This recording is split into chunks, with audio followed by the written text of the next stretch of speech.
Em aproximadamente 74 a.C., em Zaraenla, Alma, o filho, se entristece por causa dos pecados do povo.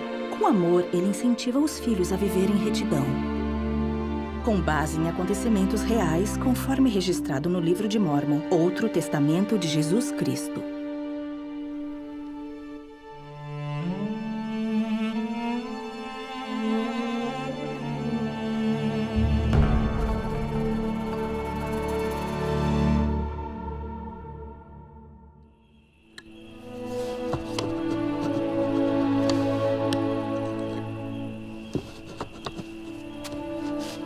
Pai? Elamã, entre.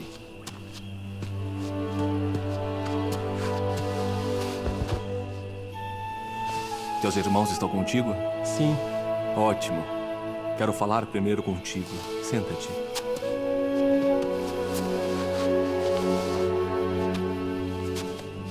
Estou angustiado pelas iniquidades de meu povo.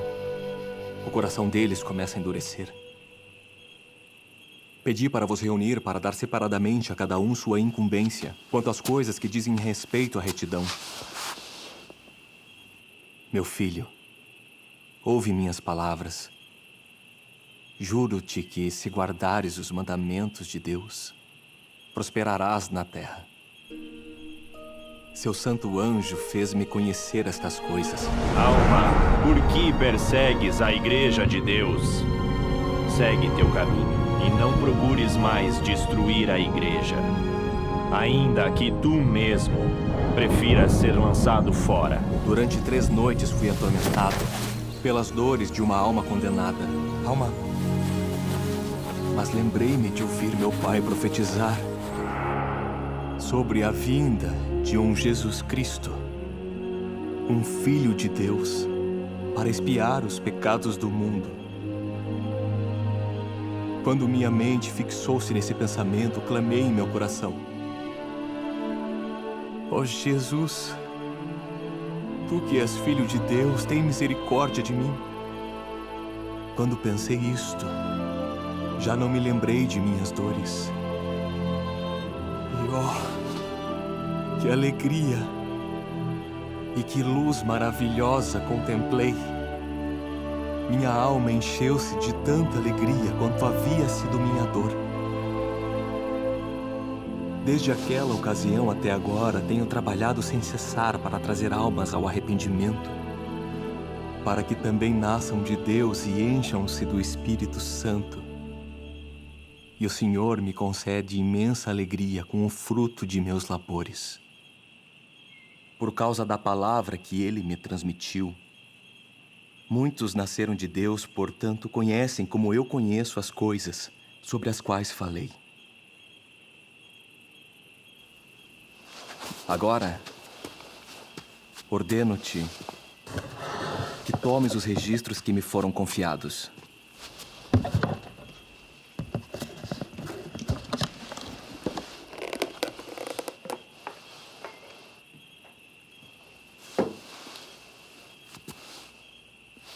Ordeno-te também que faças um registro deste povo nas placas de Nefe, porque são preservadas para um sábio propósito.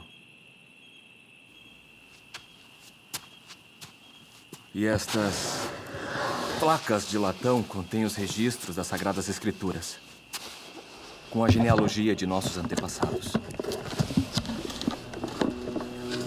Foi profetizado por nossos pais que seriam preservadas e transmitidas de geração a geração, e preservadas pela mão do Senhor, até que fossem levadas a todas as nações, tribos, línguas e povos, para que conhecessem os mistérios nelas contidos. E agora, se forem guardadas, deverão conservar o seu brilho. Eu entendo. É por meio de coisas pequenas e simples que as grandes são realizadas. E pequenos meios, muitas vezes, confundem os sábios. Estes registros e suas palavras fizeram com que esse povo se arrependesse. Eles foram levados a conhecer o Senhor seu Deus e a regozijarem-se em Jesus Cristo, seu Redentor. E quem sabe se não serão o instrumento que levará muitos, milhares a conhecer seu Redentor? Ora, estes mistérios ainda não me foram totalmente revelados, portanto me conterei. Lembra-te, meu filho, e aprende sabedoria em tua mocidade, a guardar os mandamentos de Deus. Aconselha-te com o Senhor em tudo o que fizeres, e Ele dirigir-te-á para o bem. E se fizeres essas coisas, serás elevado no último dia.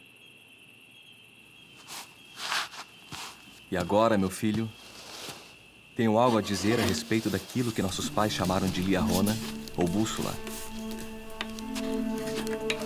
Ela foi preparada para mostrar aos nossos pais o caminho que deveriam seguir no deserto, e funcionava para eles segundo a fé que tinham em Deus.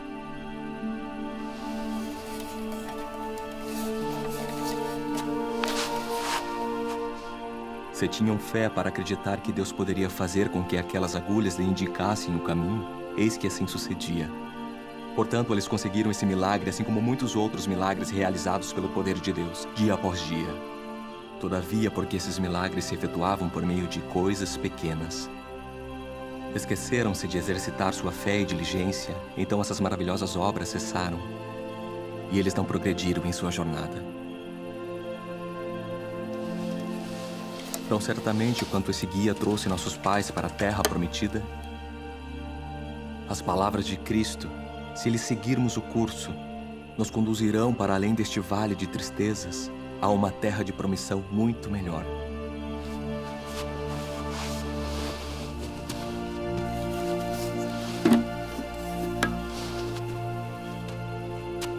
Não deixes de cuidar destas coisas sagradas.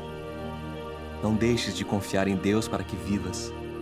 Dirige-te a este povo e proclama a palavra e sê moderado. Eu o farei, pai.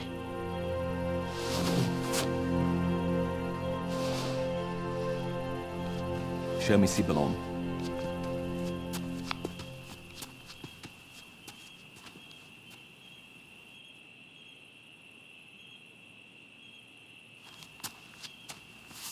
Pai, Siblon.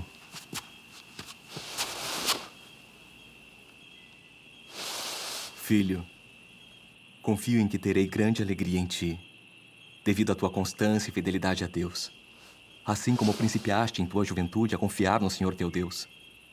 Da mesma forma, espero que continues a guardar seus mandamentos. Bem-aventurado é o que persevera até o fim. sim, pai, eu farei. Senta-te.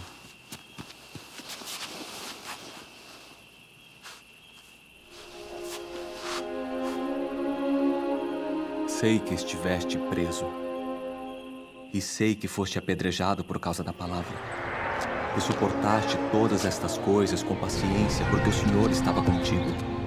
Lembra-te de que, se puseres tua confiança em Deus, serás libertado de tuas provações, de teus dissabores e de tuas aflições, e serás elevado no último dia.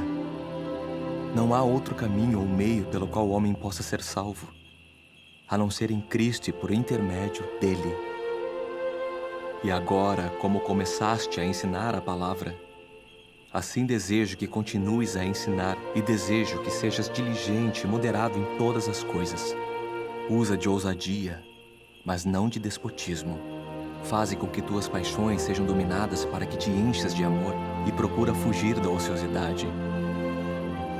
Eu farei o meu melhor.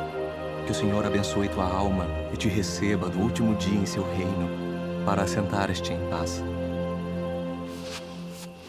Agora vai, meu filho, e ensina a palavra a esse povo.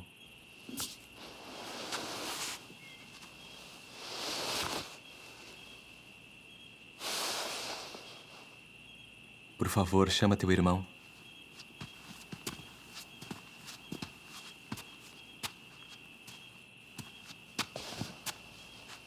Pai, Corianton.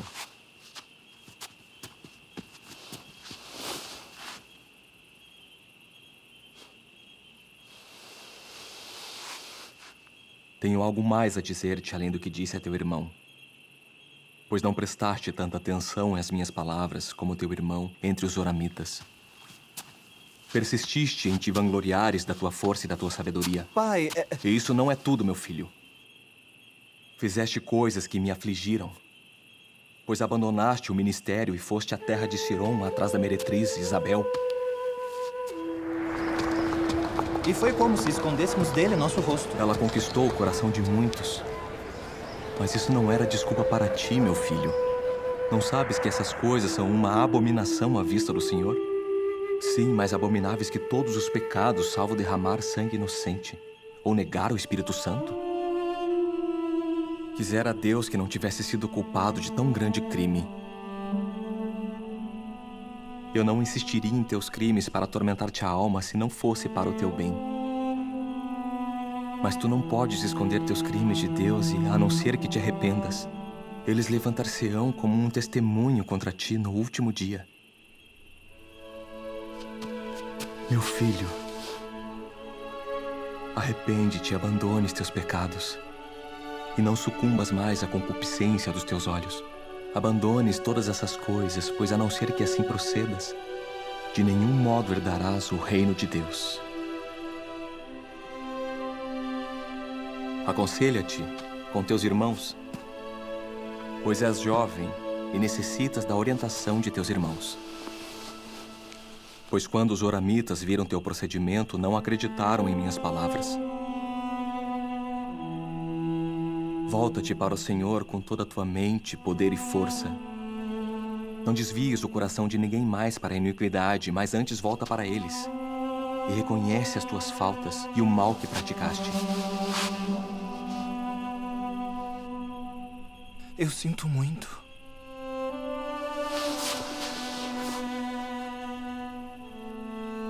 Desejaria falar-te algo a respeito da vinda de Cristo. Sem dúvida, será Ele quem virá tirar os pecados do mundo. Sim, Ele vem proclamar boas novas de salvação a seu povo. Percebo que tua mente está preocupada a respeito da ressurreição dos mortos. Sim. E como será? Eis que não há ressurreição até depois da vinda de Cristo. Há uma hora designada em que todos se levantarão dentre os mortos. Há um espaço de tempo entre a morte e a ressurreição do corpo, e um estado de alma em infelicidade ou miséria, até a hora designada por Deus para que os mortos se levantem, e corpo e alma sejam reunidos e levados à presença de Deus, para serem julgados segundo suas obras. A alma será restituída ao corpo e o corpo à alma. E todo membro e junta serão restituídos ao seu corpo, nem mesmo um fio de cabelo da cabeça será perdido. E então os justos resplandecerão no reino de Deus. Mas uma horrível morte sobrevém aos iníquos, pois nenhuma coisa impura pode herdar o reino de Deus. É imprescindível à justiça de Deus que os homens sejam julgados de acordo com suas obras. Se suas obras foram boas nesta vida, eles serão restituídos ao que é bom. E se suas obras são más, ser-lhes-ão restituídas para o mal. Mas, se arrependerem-se de seus pecados e desejarem retidão até o fim de seus dias, assim também serão recompensados com retidão. E assim se mantêm ou caem, pois eis que são seus próprios árbitros para fazerem o bem ou o mal. Corianton, não penses que por ter sido falado acerca de restauração, serás restituído do pecado para a felicidade. Digo-te que iniquidade nunca foi felicidade.